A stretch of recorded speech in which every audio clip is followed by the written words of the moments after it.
말씀 보겠습니다. 오늘 말씀은 창세기 17장입니다. 창세기 17장 1절에서 8절까지입니다.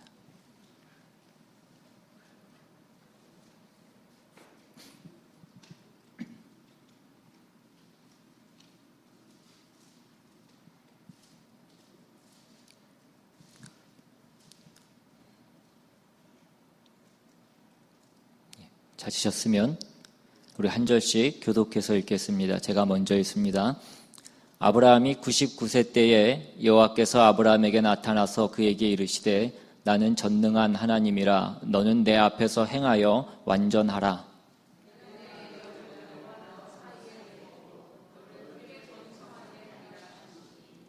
아브라함이 엎드렸더니 하나님이 또 그에게 말씀하여 이르시되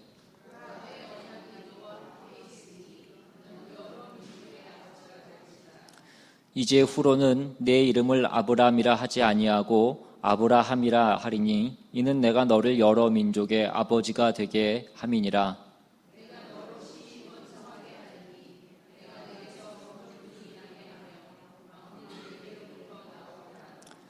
내가 내 언약을 나와 너 및 내 대대 후손 사이에 세워서 영원한 언약을 삼고 너와 내 후손의 하나님이 되리라.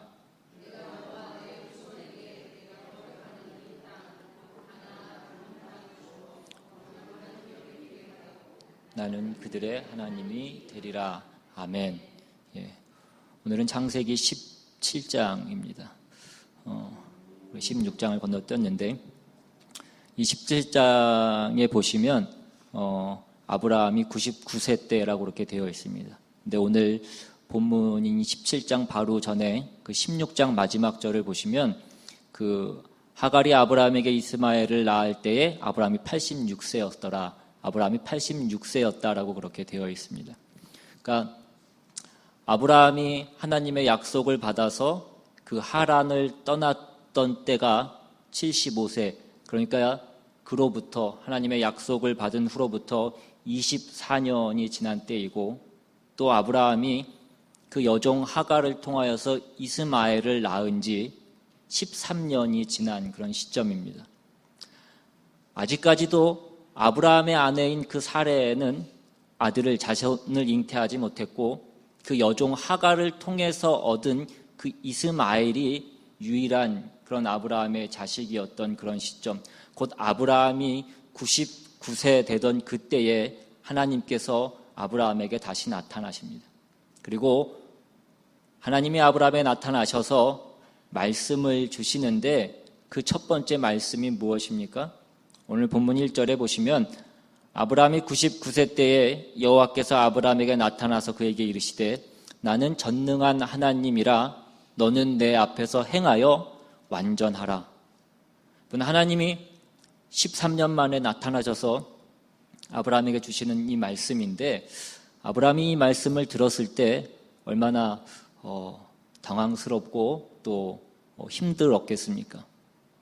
오늘 이 말씀을 듣는 우리도 이 말씀이 굉장히 부담스럽게 느껴지는 그런 아마 말씀일 것입니다. 완전하라라고 그렇게 말씀합니다. 여러분, 완전하라라는 이 말씀이 얼마나 부담스러운 말씀입니까? 물론 여러분 가운데는 이 말씀이 별로 부담스럽지 않으신 분들도 계실 것입니다.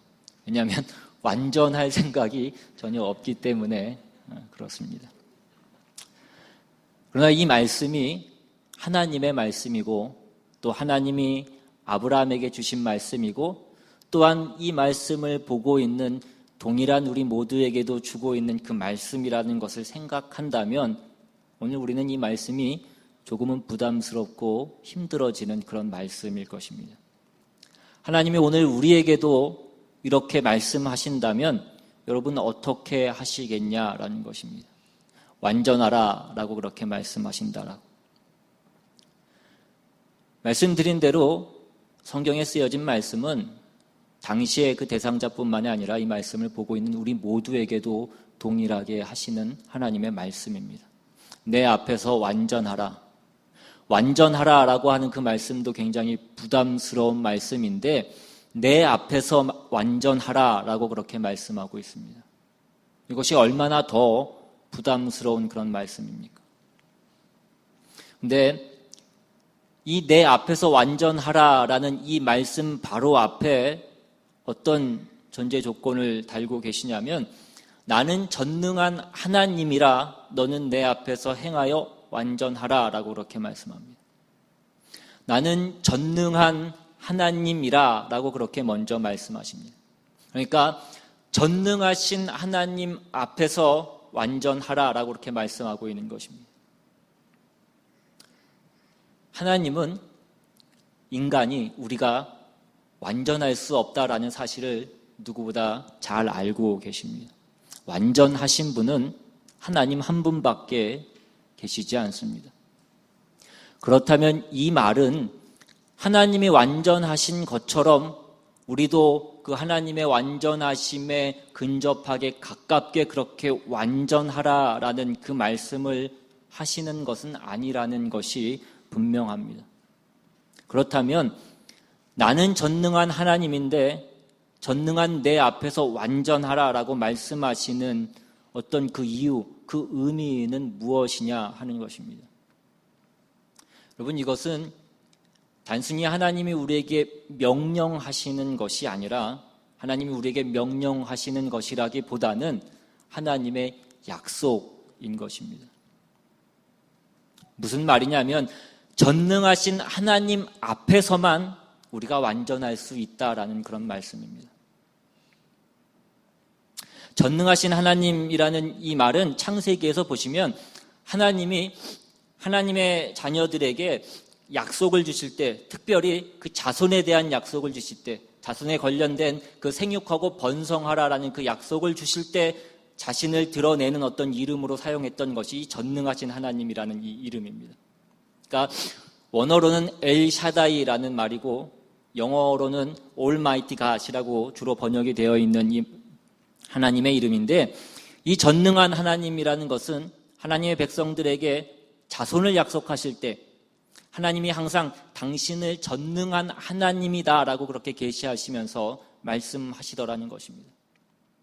창세기에 나오는 몇 가지 예를 제가 읽어드리면 창세기 28장 3절에 이것은 이삭이 야곱에게 축복하는 장면입니다. 여기 보시면 전능하신 하나님이 내게 복을 주시어 내가 생육하고 번성하게 하여 네가 여러 민족을 이루게 하시고, 35장에도 보시면 35장 11절에 이것은 하나님이 야곱에게 하시는 말씀입니다.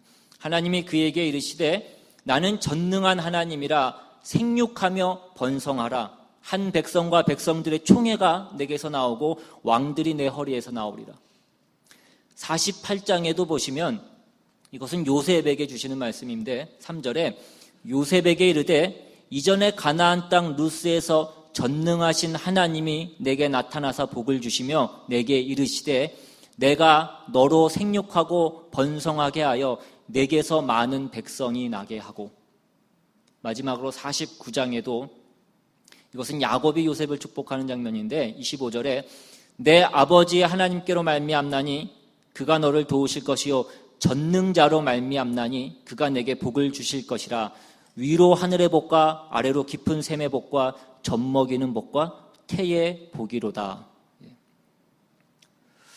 하나님께서 하나님 앞에서만 완전할 수 있다는 그 말씀은 하나님이 아브라함에게 주신 그 자손에 대한 그 약속은 하나님을 떠나서는 결코 그 약속이 성취될 수 없다, 이루어질 수 없다라는 것을 말씀하고 있는 것입니다. 아브라함의 이제까지의 그의 어떤 행적을 보면 아브라함은 그동안 계속해서 하나님의 약속을 떠나서 있었던 그 모습을 우리는 보게 됩니다.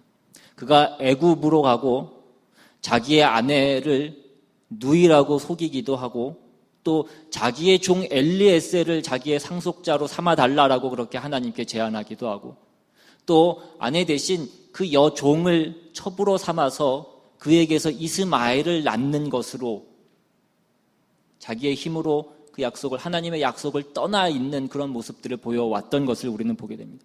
이 모든 것들은 뭐냐면 아브라함이 하나님의 약속 밖에 있었던 것을 우리에게 보여주고 있는 것입니다. 하나님의 약속을 떠나서 내가 내 힘으로 하나님께서 주신 그 약속을 이루어 보려고 했던 그 모든 행동들을 얘기하고 있는 것입니다. 그런데 그 행동들 속에서는 하나님이 주신 그 약속의 성취를 이룰 수 없었다라는 것입니다. 나는 전능한 하나님이라 자손을 약속하는 나의 약속은 내 앞에서 네가 그 자리를 지키고 있을 때만 완전히 성취될 수 있다라는 그 말씀을 지금 아브라함에게 주시고 있는 것입니다. 따라서 내 방법으로는 완전할 수 없다라는 그 사실을 우리가 다시 한번 발견하고 전능하신 하나님만이 그 하나님이 주신 그 약속을 이루실 수 있다는 그 사실을 기억해서 내 마음과 내 생각과 내 걸음과 내 모든 행동이 주님을 향하도록 하라라는 그 말씀인 것입니다. 그것이 완전함이라는 것입니다. 그래서 이 완전함이라는 것은 내 안에 어떤 완전한 요소가 있어서 다른 사람들이 나를 보고 완전하다라는 그 말을 들으라고 하는 것이 아니라 완전하신 그 하나님을 떠나지 말라라는 말씀인 것입니다. 약속을 반드시 이루시고야 마시는 하나님을 절대로 떠나지 않는 그 자리에 머물러 있는 완전함이라는 것입니다. 따라서 하나님으로부터 멀어지는 순간, 우리가 하나님을 떠나는 순간, 하나님 안에 거하지 않는 순간 그 완전함은 우리는 사라져 버리게 되는 것입니다.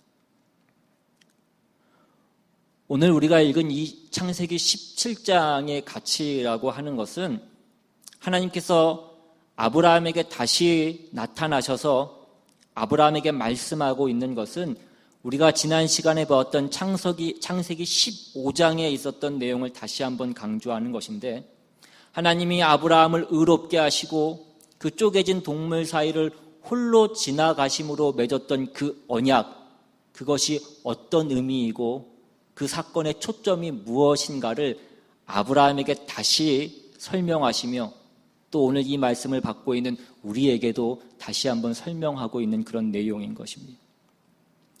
아브라함이 하나님을 믿으니 하나님이 이를 그의 의로 여기셨다라는 것은 아브라함에게 그 의를 얻을 만한 어떤 원인과 조건이 있었던 것이 아니라는 것입니다. 그 말씀을 오늘 본문이 다시 설명하고 있습니다. 오늘 본문이 있는 이 창세기 17장에도 그 뒤의 내용을 보시면 하나님께서 아브라함에게 내가 너와 사레 사이에서 아들을 줄 것이다 라고 그렇게 말씀합니다. 그때 아브라함이 웃었다라고 그렇게 되어 있습니다. 18절에 보시면 마음속으로 이르되 100세 된 사람이 어찌 자식을 낳을까? 사라는 90세니 어찌 출산하리요 하고 아브라함이 이에 하나님께 아뢰되 이스마엘이나 하나님 앞에 살기를 원하나이다 라고 그렇게 얘기합니다. 아브라함이 어떤 믿음의 조상이라고 불릴 만한 어떤 대단한 믿음이나 어떤 믿음의 큰 어떤 그런 모습이 보이지 않고 있습니다. 아브라함 믿음이 없었다라거나 하나님을 모르는 그 신앙이 없었다라는 것을 의미하는 것은 아닙니다. 그러나 그 믿음의 정도와 깊이가 우리가 생각하는 것만큼 그렇게 깊지 않았다라는 것입니다. 그래서 하나님이 다시 한번 그 아브라함에게 나타나셔서 그 약속을 다시 한번 확증시켜 주시고 계신 것입니다. 그것이 오늘 본문 2절부터 8절까지의 내용입니다. 그런데 오늘 이 본문 말씀은 우리가 지난 시간에 보았던 그 창세기 15장에서 주셨던 그 약속의 내용, 그 말씀과 동일한 내용인데 오늘 이 17장에서는 그 동일한 말씀을 다시 한번 확증하시면서 무엇을 강조하고 있냐면 내가라는 것을 강조하고 있습니다. 여기서 말씀하고 있는 이 내가는 누구입니까? 하나님인 것입니다. 그래서 다시 한번 오늘 이 말씀을 보시면 2절에 내가 내 언약을 나와 너 사이에 두어 너를 크게 번성하게 하리라 하시니 4절에는 보라 내 언약이 너와 함께 있으니 너는 여러 민족의 아버지가 될지라 5절에 이제 후로는 내 이름을 아브람이라 하지 아니하고 아브라함이라 하리니 이는 내가 너를 여러 민족의 아버지가 되게 함이니라 라고 얘기합니다. 그러니까 하나님이 아브라함에게 주신 약속, 그가 복을 받고 그가 의롭다 여김을 받고 여러 민족의 아버지가 되고 그것은 하나님만이 이유가 되시고 원인이 되셔서 하나님만이 그 일을 이루신다라는 것을 얘기하고 있는 것입니다. 계속해서 6절을 보시면 내가 너로 심히 번성하게 하리니 내가 내게서 민족들이 나게 하며 왕들이 내게로부터 나오리라. 7절에 내가 내 언약을 나와 너 및 내 대대 후손 사이에 세워서 영원한 언약을 삼고 너와 내 후손의 하나님이 되리라. 마지막 8절에도 내가 너와 내 후손에게 네가 거류하는 이 땅 곧 가나안 온 땅을 주어 영원한 기업이 되게 하고 나는 그들의 하나님이 되리라. 전부 내가입니다. 이 모든 것을 하나님이 하신다라는 것입니다. 우리가 하나님 밖에서 어떤 결과를 만들어내려고 할 때에는 우리가 원하는 그 결과를 얻기 위해서 그 결과를 얻을 만한 그 원인을 우리가 만들어내야 되는 것입니다. 그래서 세상에서는 어떤 결과를 이루어내면 그 결과를 이룬 사람의 능력을 인정받게 되는 것이고 그 사람은 위인이 되고 영웅이 되는 것입니다. 그런데 우리가 스스로 이것을 이룰 수 없을 때 사람들이 흔히 종교라는 것을 갖고 신을 믿어서 신에게 어떤 정성을 들이고 치성을 들여서 내가 얻고 싶은 결과를 신이 대신 얻게 해주는, 나에게 그 결과를 주는 그것으로 우리는 보통 사람들이 종교를 갖는 그 속성인 것입니다. 그래서 기독교는 그렇지 않음에도 불구하고 기독교 신자들마저 그런 식의 신앙을 가지고 있고 그래서 그런 식의 기도를 하는 것을 우리는 많이 보게 됩니다. 하나님 아버지, 이 일만 이루어 주시면 내가 하나님께 충성을 다하겠습니다. 내 남은 인생을 하나님을 위해서 살겠습니다. 대단한 헌신이고 대단한 서원인 것 같지만 이것은 기독교 신앙을 잘 모르는 것이라는 것입니다. 시중에 돌아다니는 간증들을 보면 대부분 다 이런 것입니다. 내가 얼마나 많이 하나님께 열심을 다하고 헌신하고 충성했더니 하나님이 나에게 헤아릴 수 없는, 내가 해서 얻을 수 없는 갑절의 축복을 주셨다라는 것들이 대부분 신앙의 간증들입니다. 우리의 열심이 잘못됐다거나 그 열심을 비난하는 것이 아니고 그런 모든 것들이 거짓이라는 것을 얘기하는 것이 아니라 열심히 살자, 헌신하자, 우리가 목숨을 걸자, 이러한 격려들이 우리의 신앙 연습과 우리의 신앙을 이루어가는 것에 도움이 되는 것은 분명합니다. 그러나 이것이 우리가 가지는 그 신앙의 본질이거나 내용은 아니라는 것입니다. 그것은 하나님이 어떠하신 분인가에 대한 그 성경에 나오는 설명에 대해서 우리가 눈을 감아버리는 것과 마찬가지라는 것입니다. 우리가 지난주에도 생각했듯이 하나님이 아브라함을 부르신 것은 인간이 하나님께 범죄하고 하나님을 외면해서 그들이 생각하고 하는 짓이 죄밖에 없어서, 그래서 그들이 스스로 멸망과 심판을 자초해서 아무런 희망이 없는 그 상태에 하나님이 그 인류에게 간섭하시고 개입하셔서 그 구원의 시작을 이루신 것이 아브라함을 부르신 것이다. 그 구원의 시작이 아브라함을 부르신 것이다 라고 그렇게 말씀했습니다. 그것은 결단코 아브라함이 남달랐기 때문에 그러한 일이 있었던 것이 아니라는 것입니다. 오늘도 우리가 보지만 아브라함은 아무런 생각이 없었던 그런 사람입니다. 이것은 하나님이 찾아오시고 간섭하시고 그를 불러 인도하여서 하나님이 누구시고 이제 아브라함을 부르신 그 부르심으로 어떻게 인류를 구원하실 것인가 하는 하나님의 구원의 은혜성에 대한 설명을 하고 있는 것입니다.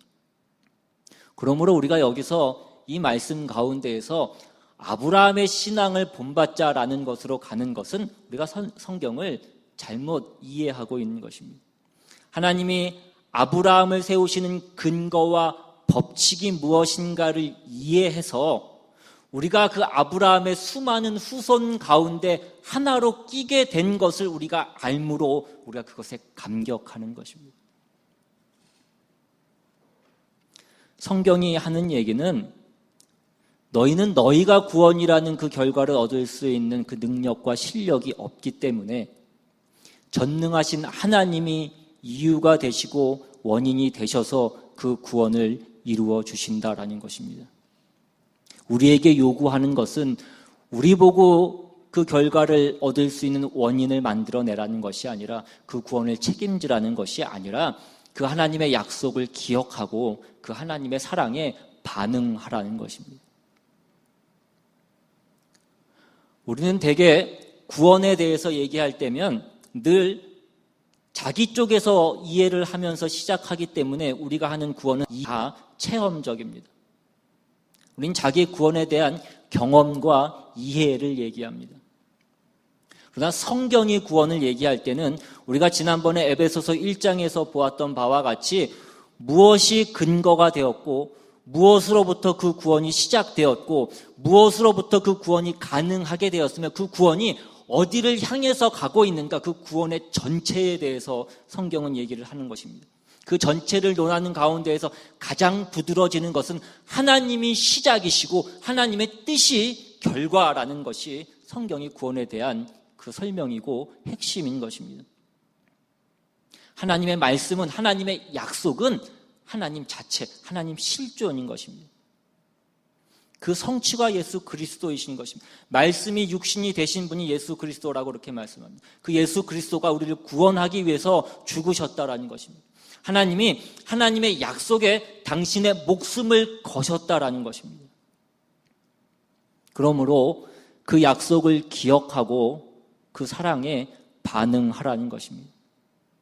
그 사랑에 반응하라는 것은 우리가 또 다른 책임을 지라는 것이 아니라 그 구원에 대한 원인과 이유를 우리 보고 만들어내라는 것이 아니라 하나님이 우리를 그 아버지와 자녀라는 그 관계로 묶으셨다라는 그 아버지와 자식 간의 그 사랑을 얘기하는 것입니다.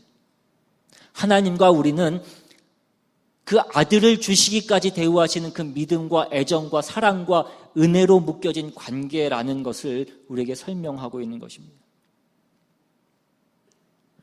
그래서 로마서 7장에 보시면 결국은 우리의 싸움은 이런 것입니다. 로마서 7장 21절에 그러므로 내가 한 법을 깨달았노니 곧 선을 행하기 원하는 나에게 악이 함께 있는 것이로다. 내가 속사람으로는 하나님의 법을 즐거워하되 내 지체 속에서 한 다른 법이 내 마음의 법과 싸워 내 지체 속에 있는 죄의 법으로 나를 사로잡는 것을 보는도다. 오라 나는 곤고한 사람이로다. 이 사망의 몸에서 누가 나를 건져내랴. 이는 다 법 아래에 있는 사람들입니다. 법 아래에 있다라는 것은 그 원인과 결과의 법칙 아래에 있다라는 것을 얘기하는 것인데 이 원인과 결과의 법칙 아래에서는 우리는 우리가 소원한 그 선을 이루어낼 수 없습니다. 왜냐하면 죄가 주인이 되어 있기 때문에 그렇습니다. 죄에 다 사로잡혀 있기 때문이라는 것입니다. 그래서 구원받은 성도들에 대해서 이 죄를 이기고 그 구원을 얻어낸 성도들에 대해서 성경은 뭐라고 얘기하고 있냐면 그 다음 이어지는 로마서 8장 1절에 보시면 그러므로 이제 그리스도 예수 안에 있는 자에게는 결코 정죄함이 없나니 이는 그리스도 예수 안에 있는 생명의 성령의 법이 죄와 사망의 법에서 너를 해방하였습니다. 이렇게 얘기하는 것입니다.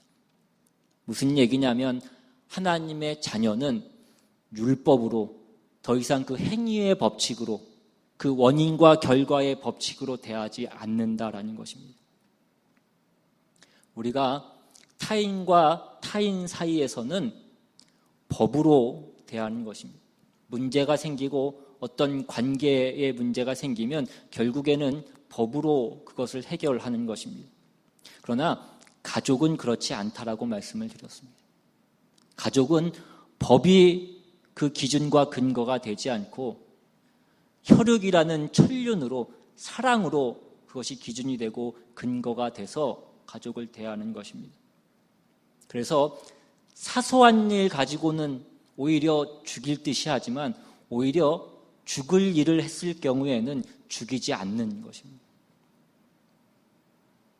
늘 예를 들지만 밥 먹을 때 쩝쩝거리는 것으로는 밥공기를 뺏고 이빨을 뽑을 듯이 달려들지만 정작 죽을 잘못을 저지르고 도망쳐 왔을 때에는 그 부모가 그 자식을 숨기고 부모가 대신 자식 대신 그 벌을 받고 자식을 살리겠다라는 것이 부모인 것입니다.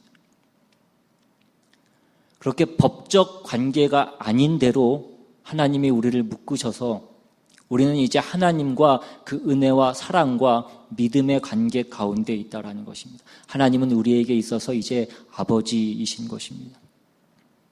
그리고 이제 아버지가 우리를 자녀라고 부르기로 한 이상 우리는 그 자녀에 합당한, 그 아버지의 수준과 명예에 합당한 걸맞는 자리로 나아가야 되는 것입니다. 이제 우리는 그 아버지와 묶여 있는 그런 관계이기 때문에 그렇습니다. 우리가 세상을 살면서도 보면 우리가 남이 나를 모르는 곳에 가면 우리는 굉장히 느슨해지고 우리의 삶이 흐트러지게 되는 것을 우리는 보게 됩니다. 그런데 갑자기 누가 나를 집사님이라고 부르거나 목사님이라고 부르면 우리는 갑자기 긴장하게 됩니다. 내 행동에 많은 제약을 받게 되고 곤란해지게 됩니다. 그래서 한국에 있으면 남자들이 다 경험하게 되는 것이 무엇이냐면 군대에 가면 사람들이 개판이 됩니다.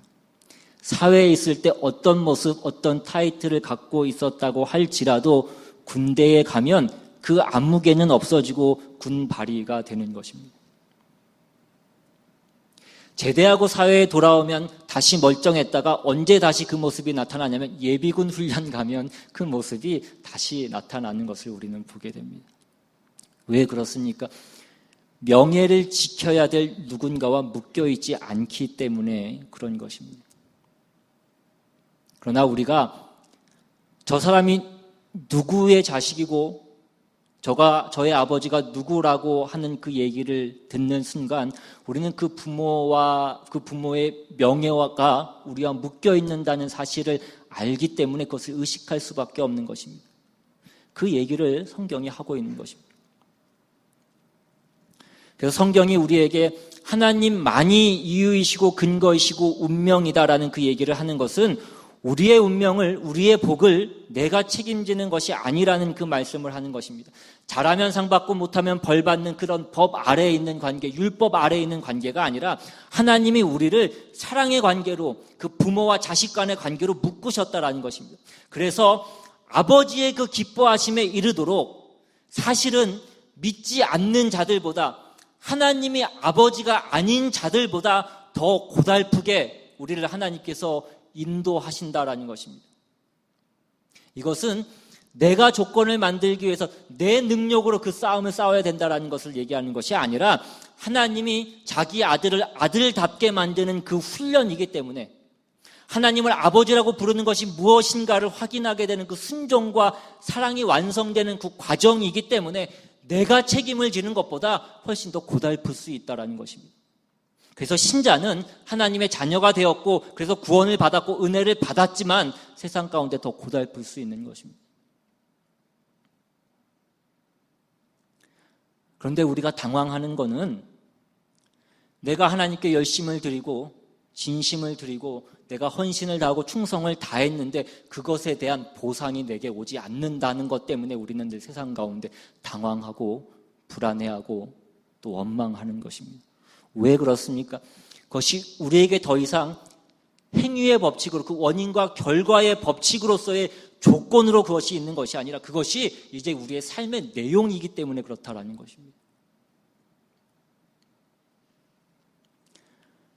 여러분, 우리는 우리의 삶 가운데, 우리의 현실 가운데에는 하나님이 주신 약속이 이루어질 것 같지 않은 그 현실을 우리는 바라보면서 우리는 우리의 현실을 살아가는 것입니다. 그리고 그렇기 때문에 우리는 너무나 쉽게 세상 가운데 휘둘리고 현혹될 때가 많이 있습니다. 아브라함이 엘리에셀을 상속자로 삼으려고 하고 또 하갈을 통하여서 이스마엘을 낳았던 것이 다 그와 같은 일들이었던 것입니다. 그가 하나님으로부터, 하나님의 약속으로부터 멀어지고 현실 가운데 눈에 보이는 것에 휘둘렸기 때문에 그런 것입니다. 그래서 우리는 어떻게든 이 하나님의 약속을 붙들어야 되고 하나님 앞에, 하나님 안에 거해야 되는 것입니다. 우리가 살아가는 우리의 현실 가운데 주어지는 위협과 두려움이라고 하는 것은 무서운 것입니다. 잔혹한 것입니다. 우리로 하여금 떨 수밖에 없게 하는 것이고 두려울 수밖에 만드는 것이 현실이라는 것입니다. 그래서 약속을 붙들고 우리가 현실을 이긴다라는 것은 우리가 100대 0으로 이기는 것을 얘기하는 것이 아닙니다. 우리가 완전한 그 승리를 우리가 세상 가운데 이기며 살아간다는 것을 말씀하지 않습니다. 약속이, 하나님이 주신 그 약속이 51이 되게 하면 되는 것입니다. 우리가 세상 가운데 살아가면서 두려워하지 않을 수 없습니다. 우리가 연약하기 때문에 그렇습니다. 그러나 하나님이 주신 그 약속이 조금 더, 그 약속을 향한 우리의 발걸음이 한 걸음 더 가면 그 시소가 51대 49가 되면 51쪽으로 기울어지는 것처럼 우리가 그렇게 그 길을 가는 것입니다. 그러나 반대로 현실이 조금 더 앞서면 우리는 현실을 따라가게 되어 있다는 것입니다. 여러분, 우리가 현실을 따라갈 때도 우리가 믿음이 없는 것이 아닙니다. 우리가 현실을 따라갈 때도 우리가 주님을 믿지 않는 것은 아니라는 것입니다. 우리가 주님을 믿지만 현실의 무게가 조금 더 무겁기 때문에 우리는 현실을 따라가는 것이 우리의 현실이라는 것입니다. 다 경험하시지만 우리가 겪는 현실은 굉장히 혹독한 것입니다. 현실에서는 아무런 변화가 일어나지 않는데 하나님께서는 그 약속만을 반복해서 우리에게 말씀하고 있습니다. 그래서 어떤 때는 그것이 너무나 답답하고 주신 약속은 이루어지지 않는데 내 현실은 동일한데 그 약속만을 주시고 있는 하나님이 야속하고 원망스러울 때가 있습니다. 약속만 하고 이루어지진 않고 그것이 그렇게 느껴질 때가 있다는 것입니다. 하나님이 그걸 아시기 때문에 또한 우리에게 다시 그 약속의 말씀을 주시고 그 약속을 확증해 주시고 있는 것입니다. 저도 때로는 제 모습을 보고 때로는 교회를 보면 불안할 때가 있고 초조할 때가 있습니다. 근데 하나님이 저에게 주시는 말씀은 이 교회의 주인은 하나님이시다라는 것입니다. 불안하고 염려가 될 때에 그 말씀을 되뇌이면 마음 가운데 조금씩 평안이 찾아오더라는 것입니다. 주님이 교회의 주인이십니다. 그러면 마음이 조금 편안해집니다. 물론 완전하게 편안해지지 않습니다. 그 염려와 불안이 조금은 남아 있습니다. 그러나 그 평안이 51이 되면 되는 것입니다. 그래서 말씀은 우리가 듣고 날마다 또 들어야 됩니다. 우리가 하나님의 약속을 다시 들어야 된다라는 것입니다. 우리는 또 듣지 않으면 또 넘어질 수밖에 없기 때문에 그렇습니다. 그래서 하나님은 지치지 않으시고 포기하지 않으시고 그 약속의 말씀을 우리에게 계속해서 반복해서 주시고 있는 것입니다. 로마서 8장에 보시면 31절 이하에 그런즉 이 일에 대하여 우리가 무슨 말 하리요? 만일 하나님이 우리를 위하시면 누가 우리를 대적하리요? 자기 아들을 아끼지 아니하시고 우리 모든 사람을 위하여 내주신 이가 어찌 그 아들과 함께 모든 것을 우리에게 주시지 아니하겠느냐? 누가 능히 하나님께서 택하신 자들을 고발하리요? 의롭다 하신 이는 하나님이시니 누가 정죄하리요? 죽으실 뿐 아니라 다시 살아나신 이는 그리스도 예수시니 그는 하나님 우편에 계신 자요 우리를 위하여 간구하시는 자시니라. 하나님의 그 마음을, 하나님의 그 계획을 변경시키지 않는 한 우리가 얻은 그 구원은 취소되지 않는다라는 것입니다. 그러니까 여러분이 여러분 스스로에 대해서 이게 무슨 구원받은 자의 모습인가?